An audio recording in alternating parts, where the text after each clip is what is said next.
see we have to start with the chapter 60 that is light. Light में एक second में और open कर दूं।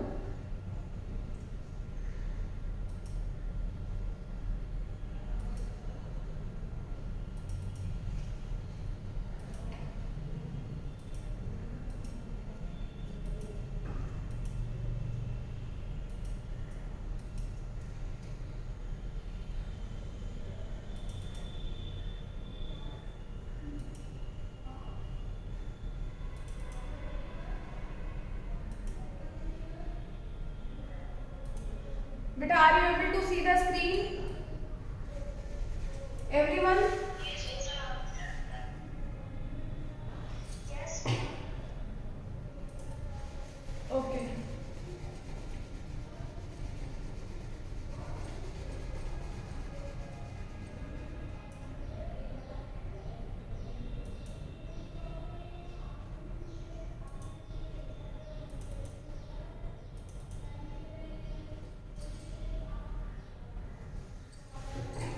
चलिए we will start with the light. तो हम स्टार्ट करेंगे लाइट के साथ। लाइट में बेटा सबसे पहले देखो क्या है कि what do you mean by the light, define light, मतलब लाइट होती क्या है। ठीक है, कौन डिफाइन करेगा लाइट के बारे में, कौन बताएगा what do you mean by the light. Light किसको कहते हैं, क्या है ये, कोई बता सकता है। लाइट क्या होता है बेसिकली, अगर हम if will talk about the light, अगर हम लाइट की बात करें तो इट इज अ रे। बेसिकली क्या है, ये एक रे ही तो है। लाइट क्या है, इट इज अ रे, एक तरह की ये रे है। ठीक है, अब यहाँ पे देखिए कोई भी चीज, कोई भी थिंग या फिर all the things around us if they are visible then the reason of that is only the light.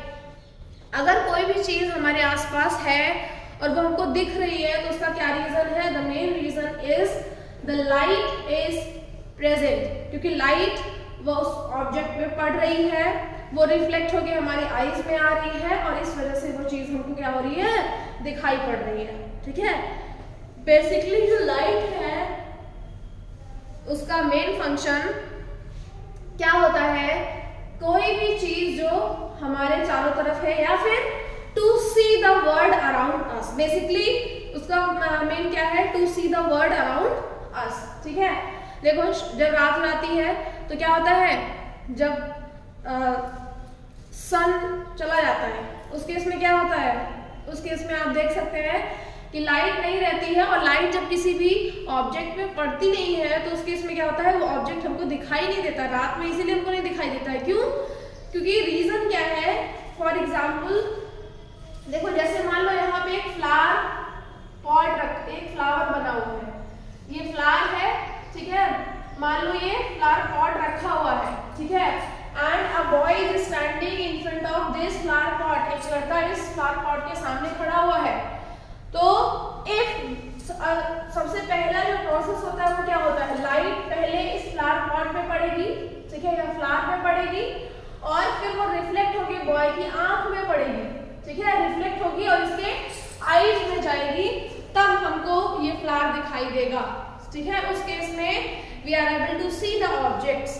तो जो हम ऑब्जेक्ट्स देखते हैं बेटा वो इसी तरह से देखते हैं कि कोई भी ऑब्जेक्ट जो होता है उसमें लाइट पहले पड़ती है, वो लाइट रिफ्लेक्ट होकर हमारे आईज पे आती है, then we are able to see that objects. ठीक है, अब देखो नेक्स्ट क्या है, what makes the thing visible. जो चीजें होती हैं वो विजिबल कैसे रहती हैं। ठीक है, कैसे हम उनको देख सकते हैं, बेसिकली समझ में आया। What make the things visible, अगर हम विजिबिलिटी की बात करते हैं यहाँ पे देखिए, Have you ever thought how we see the various objects? वही जैसे मैंने आपको बताया कि आपने कभी सोचा होगा कि आप किसी ऑब्जेक्ट को कैसे देखते हैं। तो मैंने आपको बताया ना कि आप ऑब्जेक्ट को कैसे देखते हैं, वो पर्टिकुलर लाइट उस ऑब्जेक्ट पे पड़ रही है, फिर वो रिफ्लेक्ट होकर हमारी आईज पे आ रही है, and by this way we are able to see the object. इस तरह से हम ऑब्जेक्ट को आसानी से देख सकते हैं। ठीक है, समझ में आ गया ये। कि कोई भी ऑब्जेक्ट हम आसानी से कैसे देख पाते हैं, सिर्फ यही रीजन है देखने का, ठीक है। यहाँ पे एक्टिविटी में भी सेम चीज दिखाई गई है। अब यहाँ पे देखिए, अब मैं लाइट के बारे में आपको कुछ चीजें बताने जा रही हूँ, ठीक है, उसके अकॉर्डिंग आप यहाँ पे करेंगे, ठीक है।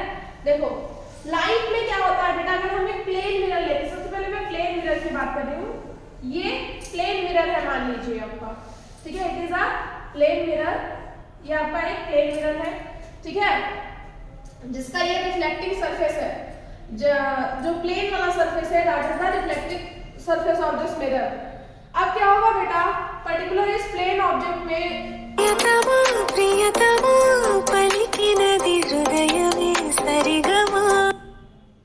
अब देखिए इस प्लेन ऑब्जेक्ट में क्या है बेटा, इस प्लेन ऑब्जेक्ट प्लेन मिरर में एक हम इमेजिनरी रे बना दे रहे हैं इस तरह से, इसको कहते हैं प्रिंसिपल एक्सिस। कोई भी मिरर हो, चाहे वो प्लेन हो, चाहे स्फेरिकल हो, चाहे लेंस हो, कोई भी हो, उसमें एक इमेजिनरी रे बीच में बनाई जाती है एट द मिडिल, ठीक है, एक रे जाती है मिडिल से, उस पर्टिकुलर रे को क्या कहते हैं, प्रिंसिपल एक्सिस बोलते हैं, याद रखिएगा, this is called the principal axis.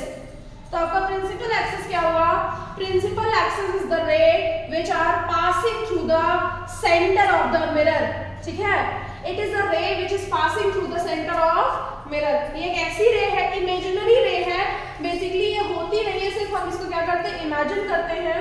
So it is a imaginary ray which passes toward the centre of the mirror. कोई भी मिरर हो, चाहे वो प्लेन मिरर हो, चाहे वो कॉन्वेक्स हो या कॉनकेव हो, या फिर मतलब जो लास्ट ईयर आपने टाइप्स ऑफ मिरर पढ़े थे, convex mirror, concave mirror, plane mirror, या फिर कॉनकेव लेंस, कॉन्वेक्स लेंस, कोई भी टाइप का मिरर या लेंस है, उसके सेंटर से एक रे जाती है, that is called the principal axis. समझ में आया सबको, ये इतना समझ में आया, ठीक है।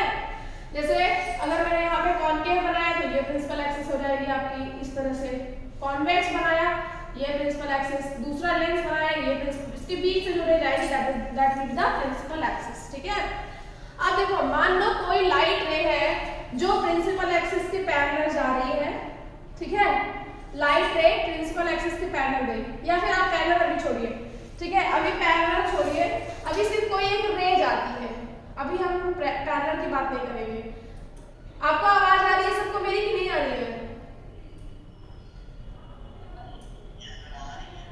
ओके, देखो कोई भी रे जो है वो मान लीजिए कोई भी रे ऑफ लाइट आ रही है, यहाँ पे जो सेंटर है बेटा, ये जो सेंटर है this is called the optical centre. Basically जो सेंटर है इसको हम मान लो, आप सेंटर बोल दो, ओ बोल दो, ठीक है, कोई भी रे सेंटर से आ रही है और रिफ्लेक्ट करके फिर वापस जा रही है, एक रे है वो सेंटर तक आ रही है, सेंटर से रिफ्लेक्ट होके मिरर के सेंटर पे रिफ्लेक्ट होके क्या हो रही है, वापस जा रही है। इतना समझ में आया? अब देखिए इस केस में क्या है बेटा, जब रे वापस जाएगी तो जो रे कहीं से आ रही, मतलब इंफिनिटी से सेंटर तक आ रही है, उस रे को इंसिडेंट रे कहते हैं, this is called the incident रे, ठीक है। ये इंसिडेंट रे होती है हमारी, इंसिडेंट रे जो इंसिडेंट हो रही है at the centre of the mirror, उस मिरर के सेंटर में जो पड़ रही है, it is called the incident ray. और फिर क्या है, उसी सेंटर से रिफ्लेक्ट होके दूसरी रे आ रही है, जब ये रे जाएगी तो रिफ्लेक्ट होके आएगी। वही सेम चीज मैंने बताया ना कि अगर यहाँ पे मैं एक फ्लावर बना दूं और यहाँ पे एक बॉय को खड़ा कर दूं तो कैसे समझ उसको ये फ्लावर दिखेगा, कोई रे आएगी फ्लावर पे पड़ेगी, फिर रिफ्लेक्ट होके बॉय की आईज पे आएगी, और फिर उसकी वजह से ये this boy will be able to see this flower, ठीक है। Similar case is here also, there is a plane mirror and a imaginary ray is coming to the center of the mirror, फिर वो क्या हो रही है वापस, then it is reflecting back, the ray which is coming towards the center of mirror, देखो ये towards आ रही है, अगर मैं arrow बनाऊं तो it is coming towards the center of mirror, it is called the incident ray, ठीक है। और जो रे रिफ्लेक्ट होके वापस जा रही, देखो एरो मैंने बना दिया है, इससे समझ में आ जाएगा कि this ray is reflecting back, तो जो रे वापस कॉल्ड द रिफ्लेक्टेड रे। It is called the reflected ray. तो आपका यहाँ पे दो रे आपको मिला, इंसिडेंट रे, रिफ्लेक्टेड रे, ठीक है। अब जब ये दो रे एक साथ जैसे इंसिडेंट रे आपकी आई toward the centre of mirror, उसी सेम टाइम पे वो रे है आपकी जैसे ही सेंटर से टकराई वो तुरंत ही क्या होगी, रिफ्लेक्ट बैक हो जाएगी। अब जरूरी नहीं है सेंटर से टकराए, वो किसी भी जगह से टकरा सकती है। मान लो ये मिरर है तो रे यहाँ से टकरा के ऐसे भी जा सकती है, रे यहाँ से टकरा के ऐसे भी आ सकती है, यहाँ से टकरा के ऐसे भी जा सकती है। तो अभी मैं यहाँ से आपको इंसिडेंट रे और रिफ्लेक्टेड रे का कंसेप्ट समझा रही हूँ, ठीक है, इसीलिए मैंने सेंटर बनाया है। अब क्या है कि आपका इंसिडेंट रे हो गया, रिफ्लेक्टेड रे हो गया, इन्हीं के बीच में एक इस तरह की हम नॉर्मल ड्रॉ करते हैं। It is called the normal रे। इसको हम नॉर्मल रे कहते हैं, या फिर आप नॉर्मल कह सकते हो। It is called the normal. तो तीन चीजें, तीन टाइप की रे आपने देखी है, इंसिडेंट रे, रिफ्लेक्टेड रे और नॉर्मल, ठीक है। अब इसी के अकॉर्डिंग बेटा लॉज आते हैं और उन लॉज को पढ़ के भी हम लाइट चैप्टर पढ़ते हैं। लॉज में क्या है देखो, जिस एंगल पे इंसिडेंट रे आपकी मिरर पे जाएगी, जैसे मान लो ये 45 डिग्री का एंगल बना के मिरर पे आई, ठीक है, 45 डिग्री का एंगल है, तो सेम एंगल बनाते हुए वो रिफ्लेक्ट भी होगी। समझ में आया? जिस एंगल से वो इंसिडेंट होगी सेम एंगल से वो रिफ्लेक्ट भी होगी। समझ में आया? इसका मतलब क्या हुआ? This means that angle of incident is equal to angle of reflection. इसका मतलब है कि angle of incident is always equal to angle of incident. तो ये जो हमारा पहला एंगल है, this is called the angle of incident. इसको आप क्या कह सकते हो? Angle of incident. It is called the angle of incident. And the next one is called the angle of reflection, या angle of reflection कहते हैं इसको, और पहले वाले को angle of incident। तो angle of incident is equal to the angle of reflection। ये आपका laws of reflection का पहला लॉ है। आप laws of reflection में laws पढ़ेंगे बेटा, उसमें आपका ये पहला लॉ है that angle of reflection is equal to angle of incident। आप ऐसे कह सकते हैं angle of incident is equal to angle of reflection। तो लॉ में आपको दो लॉ पढ़ने हैं, दो लॉ आपको यहाँ पे पढ़ने हैं। पहला जो लॉ है that is angle of incident is equal to angle of reflection, और दूसरा लॉ देखो मैं आपको यहाँ बताती हूँ।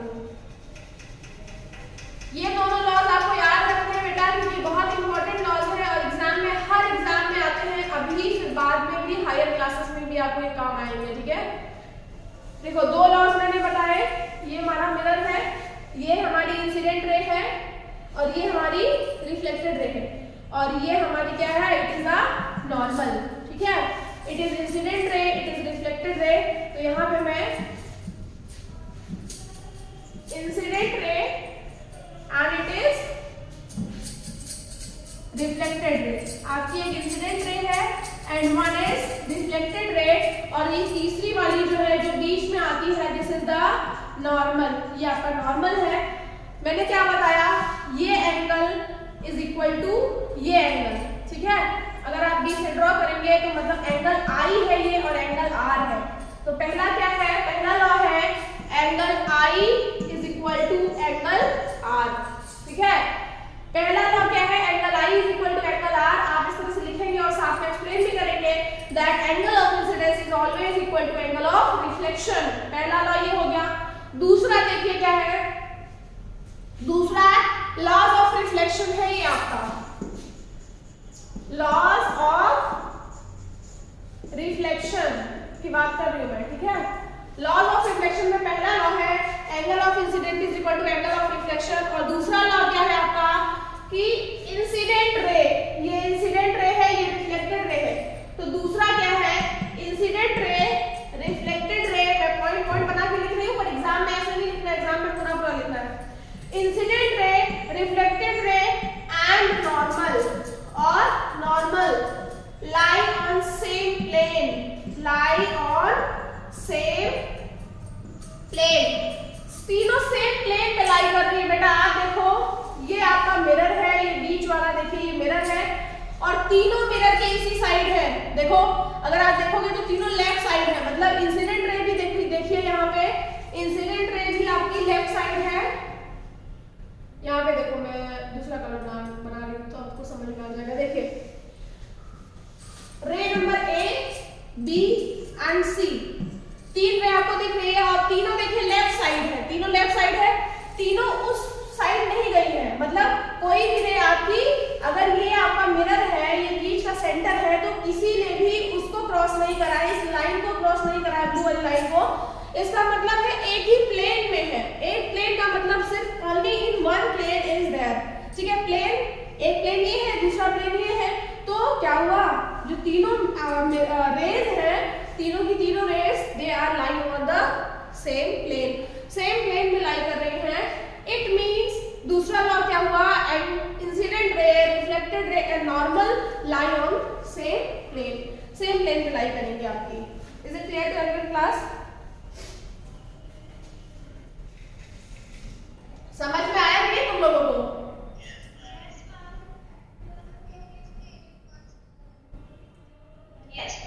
क्या? एक्सप्लेन वंस मोर।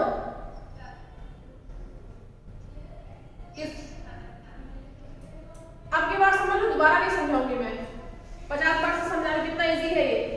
इसमें देखिए आप, एक मिरर है, मिरर में एक इंसिडेंट रे है, एक रिफ्लेक्टेड रे है, और जिसको नहीं समझ में आया वो फिर से वीडियो देख लेगा। इंसिडेंट रे है, रिफ्लेक्टेड रे है। इंसिडेंट रे जब मिरर पे जाती है और फिर रिफ्लेक्ट होती है, तो सेम एंगल बनाते हुए अगर जाएगी तो उसी एंगल से रिफ्लेक्ट होगी। इट मींस दैट अगर हम लॉज ऑफ रिफ्लेक्शन की बात करें तो angle of reflection is equal to angle of incident, angle of incident is equal to angle of reflection.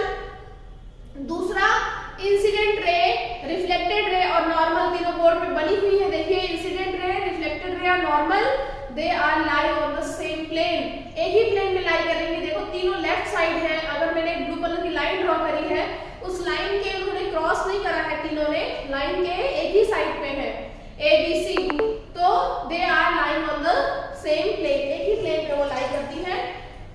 It means ये दो लॉज हैं आपके, angle of incidence is equal to angle of reflection, और दूसरा क्या है, incident ray, reflected ray and normal lie on same plane, एक ही प्लेन पे ये लाई करेंगी, ठीक है। ये देखिए यहाँ पे इस डायग्राम में यही दिखाया गया है। ये रे देखो बेटा, ये रे जो है ये ऐसे आ रही है, फिर ऐसे जा रही है। दूसरी रे देखिए ऐसे आ रही है, ऐसे जा रही है, मतलब इसमें कुल मिलाकर 4 रेज है। ये एंगल ऑफ इंसिडेंट है, तो ये एंगल ऑफ रिफ्लेक्टेड रे है, इसमें अगर ये इंसिडेंट रे है तो ये रिफ्लेक्टेड रे है, ठीक है। ये आपकी रिफ्लेक्टेड रे हो जाएगी। तो यहाँ पे मैंने बता दिया आपको इंसिडेंट रे, इसमें देखो लिखा है the light ray which strike any surface is called incident ray, और दूसरा the ray that comes back from the surface after the reflection is called the reflected ray. तो दो टाइप की रे आपको मिली, one is the incident ray and the one is the reflected ray. तो जो strike करेगी surface पे that is the incident ray, and which comes back from the surface after the reflection is called the reflected रे, उसको हम reflected ray कहते हैं। यहाँ पे देखिए नॉर्मल इसने बनाया है ना, देखिए बच्चा एक डायग्राम बना रहा है, इसमें आप देख सकते हैं कि ये taken a mirror and one रे इज देयर। अगर इस रे को आप बनाओगे तो कुछ ऐसा सीधा जाएगा और ये यहाँ से फिर रिफ्लेक्ट बैक हो रहा है, ठीक है। और ये पेंसिल से he is drawing the normal यहाँ पे बनती है आपकी, और जो नॉर्मल है वो इन दोनों के बीच का एक तरह से हम नॉर्मल ड्रॉ करते हैं ताकि हम इसका एंगल निकाल सकें। अगर मैं बात करूं तो इस तरह से डायग्राम होगा, सीधा बनेगा। तो यहाँ पे अगर एंगल ऑफ इंसिडेंट होगा तो this will be the angle of reflection, या आपका एंगल ऑफ रिफ्लेक्शन है, ठीक है।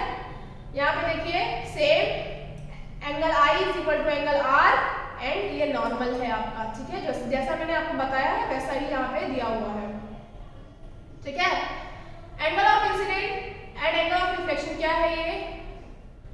Do you see any relation between the angle of incidence and angle of reflection? मैंने आपको बताया angle of incidence is always equal to the angle of reflection. This is the one law of reflection. मैंने आपको दोनों laws बता दिए हैं, इसमें एक लॉ बताया गया है that this is the one law of reflection, that is angle of incidence is equal to angle of reflection, ठीक है।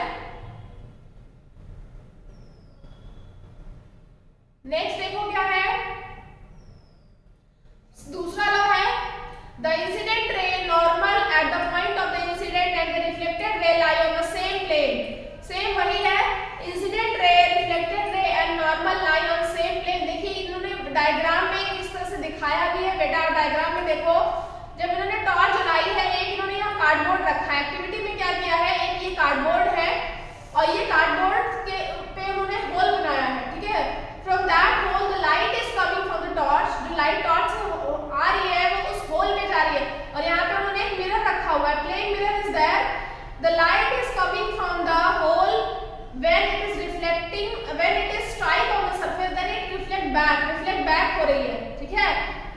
तो उसी को हम क्या कहते हैं, this is called the law of reflection. और देखो दोनों सेम प्लेन में, अगर हम यहाँ पे एक नॉर्मल भी ड्रॉ करते हैं इस तरह से, तो तीनों एक ही प्लेन में इधर ही आ रही है, मिरर के उस साइड ऑपोजिट साइड नहीं जा रही है, इसका मतलब है they are lie on the same plane, ठीक है।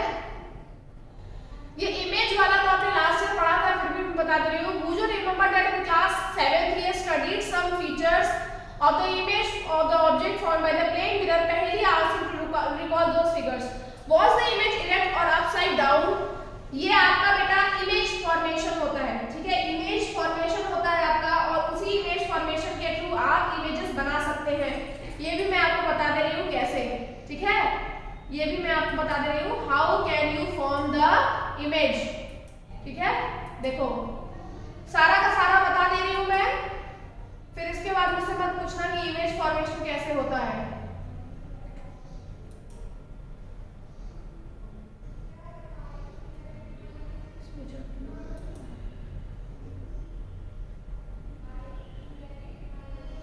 देखिए यहाँ पे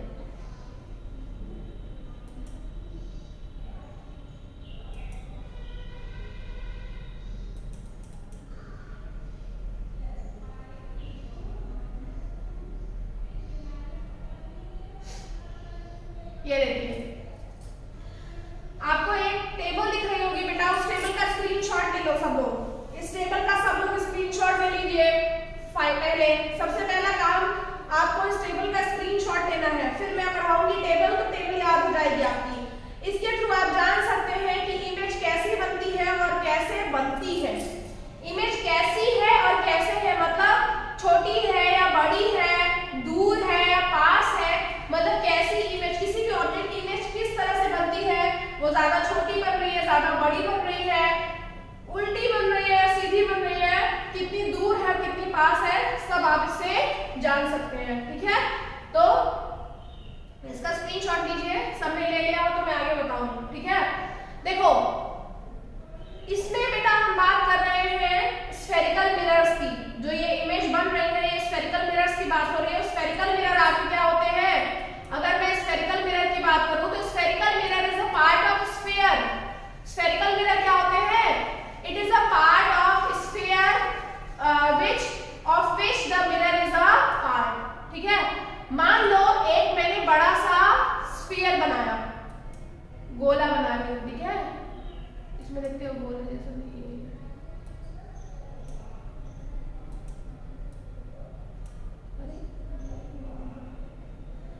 मैं आपको स्फेरिकल मिरर बना के दिखा रही हूँ, फिर समझ में आएगा।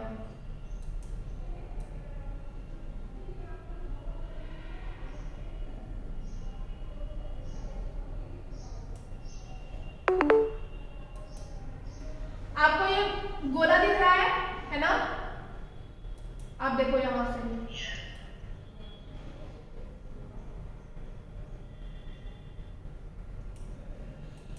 इस गोले को इस पर्टिकुलर लाइन से मैंने दो पार्ट में कट कर दिया, ठीक है।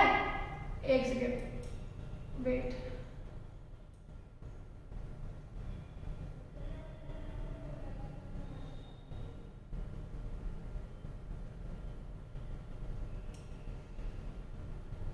ठीक है।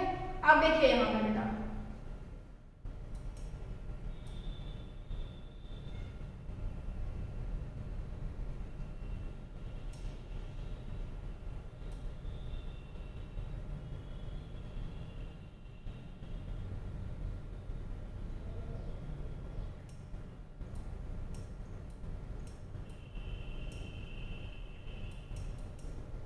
देखिए अब आपको दो तरह के दो, मतलब जो आपका ये स्फीयर है, ये दो पार्ट में दिखाई दे रहा होगा, दो पार्ट में दिखाई दे रहा है ना, स्फीयर आपको दो पार्ट में दिखाई दे रहा है। अब यहां पे देखो,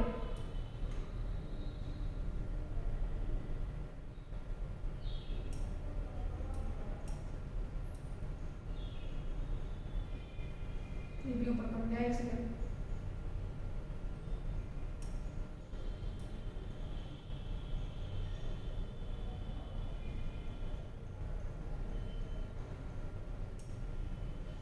अब देखिए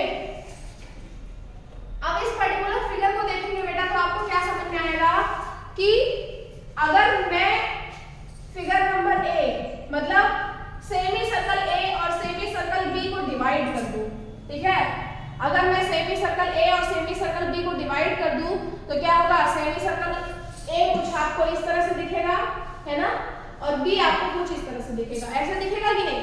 अब देखो सेमी, यही आपका स्फेरिकल मिरर है। कॉनकेव और कॉन्वेक्स के केस में यही आपका मिरर होता है। कॉनकेव के केस में क्या होता है, जो रिफ्लेक्टिंग सरफेस है वो इनवर्ड होता है, सॉरी इनवर्ड होता है। रिफ्लेक्टिंग सरफेस इनवर्ड किसमें है, इसमें। अगर मैं यहाँ पे बात करूं तो रिफ्लेक्टिंग सरफेस इनवर्ड इस केस में है। देखो इस केस में, सॉरी उल्टा बना दिया मैंने, रिफ्लेक्टिंग सरफेस यहाँ पे आप इस तरह से बनाओ, ये देखो इसमें मैंने बाहर से बनाया है और एक में मैंने ये अंदर से बनाया है ना। एक में मैंने ये बाहर से बनाया है, एक में मैंने अंदर से बनाया है। तो जो प्लेन वाला एरिया है, एक एरिया आपका रफ सरफेस हो गया, दूसरा प्लेन हो गया। तो जो आपका प्लेन एरिया है, plain area is reflecting surface. तो एक में आप देख सकते हो प्लेन एरिया अंदर साइड है, एक में प्लेन एरिया बाहर साइड है। तो जिसमें प्लेन एरिया अंदर साइड है it is called a concave mirror. जिसमें अंदर साइड होता है उसको हम क्या कहते हैं, कॉनकेव मिरर कहते हैं। और जिसमें प्लेन वाला बाहर साइड रहता है उसको हम कहते हैं कॉन्वेक्स मिरर। तो मिरर के आपके दो टाइप के होते हैं, कॉनकेव और कॉन्वेक्स मिरर। ठीक है, इतना समझ में आ गया। मिरर दो टाइप के होते हैं, कॉनकेव और कॉन्वेक्स मिरर। ठीक है, अब देखो, अब कॉनकेव और कॉन्वेक्स में मैं आपको सबसे पहले कॉनकेव का केस पढ़ाऊंगी। ठीक है, कॉनकेव में मैं पहले कुछ चीजें बता दूं तब आपको समझ में आएगा इमेज फॉर्मेशन होती कैसे है। ठीक है, यहाँ पे देखिए,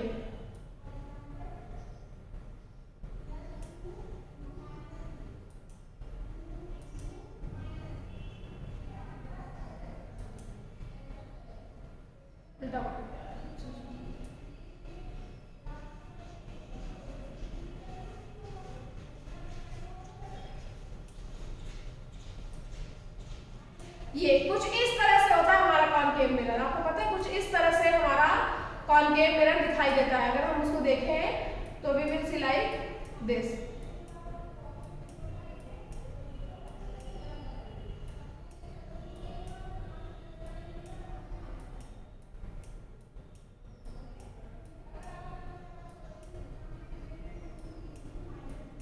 अब देखिए,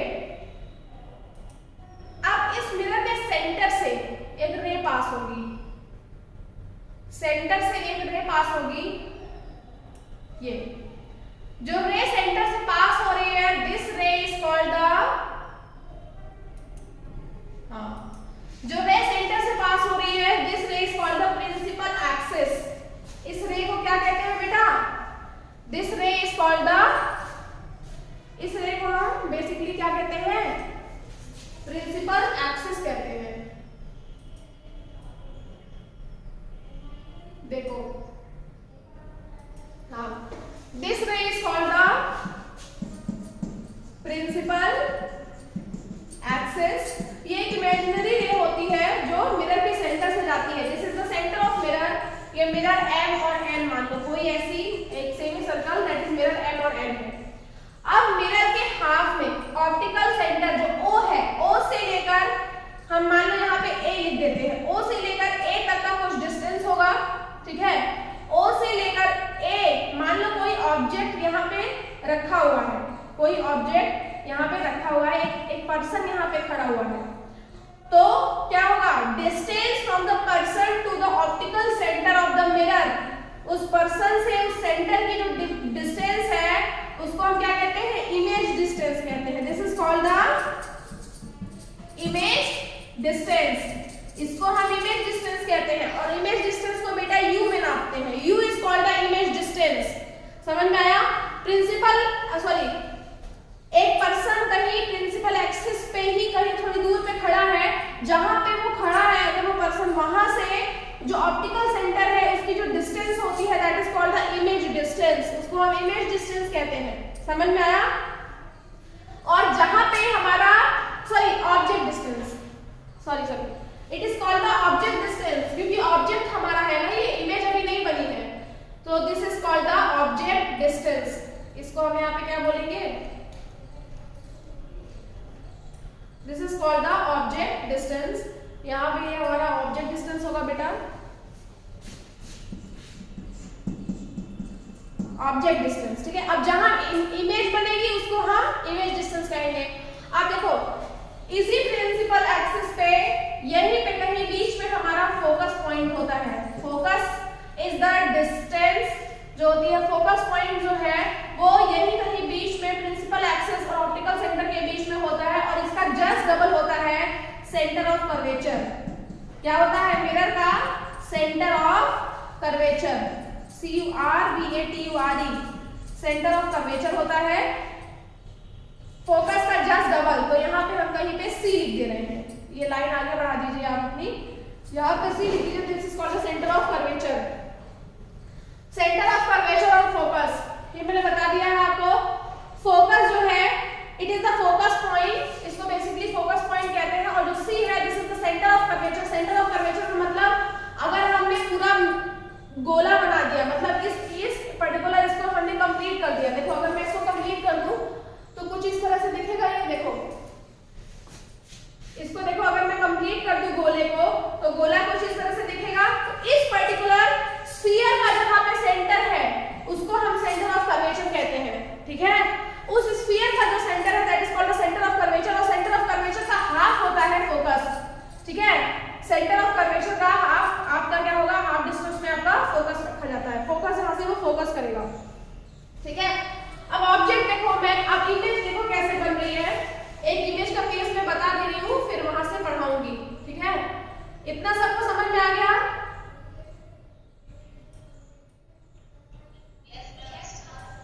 देखिए यहाँ पे एक ऑब्जेक्ट यहाँ पे रखा हुआ है, इस तरह से मैं ऑब्जेक्ट बना रही हूँ। Object is placed there, object A और B है, ठीक है।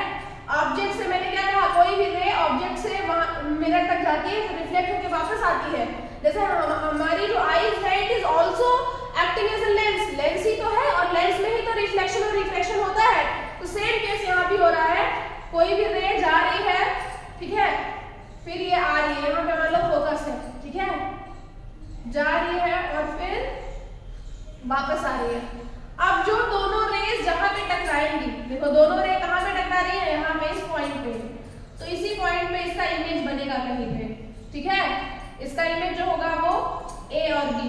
तो आप देख सकते हो ऑब्जेक्ट अगर कर्वेचर के कहीं पीछे रखा हुआ है, ऑब्जेक्ट हमारा कर्वेचर के पीछे रखा है तो इमेज हमारी कर्वेचर और फोकस के बीच में बनी है कि नहीं। तो इस तरह से हम जान सकते हैं बेटा कि हमारा जो इमेज है वो कहाँ कहाँ बनता है, ठीक है। इमेज जो है वो कहाँ कहाँ बनता है, इस तरह से आप जान सकते हैं। देखिए जैसे मैं आपको फिगर यहाँ पे दिखा दे रही हूँ, आपको समझ में आ जाएगा। यहाँ पे देखो पहला केस क्या है, ठीक है, ये सब आपको बाद में सीखना है। पहला केस देखिए, ऑब्जेक्ट अगर इंफिनिटी पे रखा हुआ है, यहाँ इन्होंने ऑब्जेक्ट को कहाँ पे रखा है, इंफिनिटी पे रखा है। इंफिनिटी मतलब हमको वहां दिखाई नहीं दे रहा ऑब्जेक्ट कहाँ रखा हुआ है, कहीं दूर रखा हुआ है।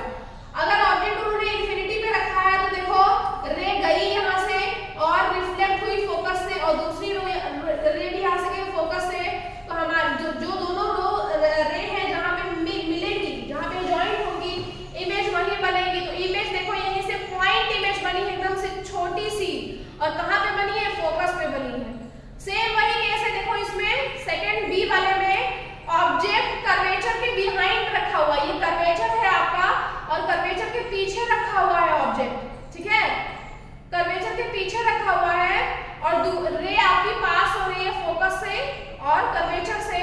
तो आपका जो इमेज है कर्वेचर और फोकस के बीच में बन रहा है। इसको आपको याद करने की जरूरत नहीं है, बस मैं बता रही हूँ केस, इतना डिटेल में आप में नहीं है।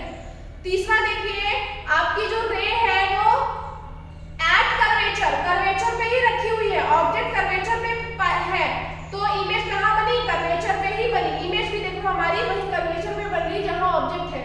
तीसरे केस में देखो, चौथे केस में ऑब्जेक्ट हमारा कर्वेचर और फोकस के बीच में कहीं पे रखा हुआ है। देखो ये देखिए कर्वेचर और फोकस के बीच में रखा है और इमेज कहीं पीछे बन रही है, देखो बड़ी सी इमेज बन रही है इंफिनिटी पे। यहाँ पे देखो क्या हो रहा है, ऑब्जेक्ट जो है वो फोकस पे रखा है तो इमेज इंफिनिटी पे हमको पता ही नहीं कहाँ बन रही है, ठीक है।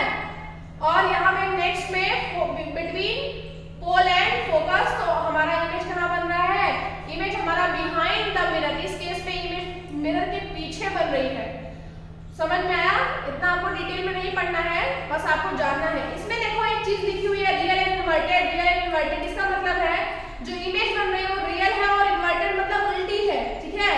हमको इससे ये भी पता चल जाएगा कि इमेज हमारी कैसी है, रियल है और इन्वर्टेड। रियल मतलब क्या होता है, real images the images which can not be taken on screen, जो स्क्रीन पे नहीं लाई जा सकती है उनको रियल इमेजेस कहते हैं, और जो स्क्रीन पे लाई जा सकती है that are the virtual images, ठीक है। तो यहाँ पे जो इमेज बन रही है that is the real and inverted हर एक केस में। तो आपको पढ़ना क्या है बेसिकली, यहाँ पे देखिए, एक सेकेंड,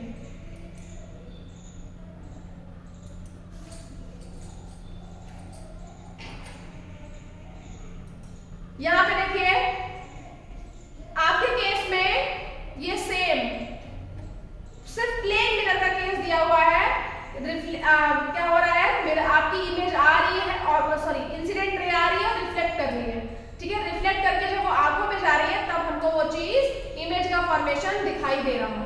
समझ में आया, ज्यादा नहीं पढ़ना है आपको इसमें, जितना डिटेल में मैंने आपको बता दिया है वो सिर्फ आपके एक नॉलेज के लिए आपको आना चाहिए, समझ गए। देखो यहाँ पे एक वर्ड है लेटरल इन्वर्जन। लेटरल इन्वर्जन क्या होता है कि image found by mirror on the left of the object appears to be right and right appears to be left, this is called the lateral inversion. देखो क्या हुआ बेटा, इस केस में इमेज यहाँ पे बनी हुई है लेकिन इस पर्टिकुलर जो पर्सन है इसकी आईज है, इसको इमेज यहाँ पे दिखाई दे रही है, इसी को हम लेटरल इन्वर्जन कहते हैं। इमेज अगर राइट में है तो उसको लेफ्ट में दिखाई दे रही है, लेफ्ट में है तो उसको राइट में दिखाई देती है, this is called the lateral inversion, ठीक है। नेक्स्ट है आपका regular and diffuse surface. Regular surface क्या होता है, रेगुलर सरफेस आपका इस तरह से है। रेगुलर सरफेस पे आपका जो देखिए ये रेगुलर सरफेस है, तो रेगुलर सरफेस पे प्रॉपर्ली रिफ्लेक्शन होता है और डिफ्यूज सरफेस पे रिफ्लेक्शन जो है वो नहीं हो पाता है properly. Means angle of incident is not equal to angle of reflection. जब सरफेस डिफ्यूज होगा तो angle of reflection is not equal to angle of incident, और उस केस में लॉज ऑफ रिफ्लेक्शन फॉलो नहीं किया जाएगा, ठीक है।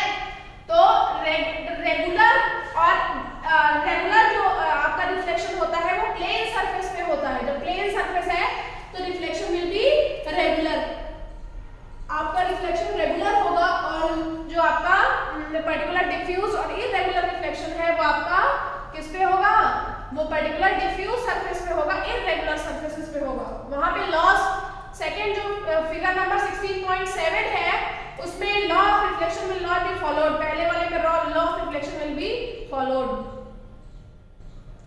नेक्स्ट अब नेक्स्ट क्लास में पढ़ाएंगे, ठीक है, नहीं तो आपके ऊपर से जाएगा, बहुत बड़ा चैप्टर है ये, समझ में आ गया क्लास थोड़ा बहुत।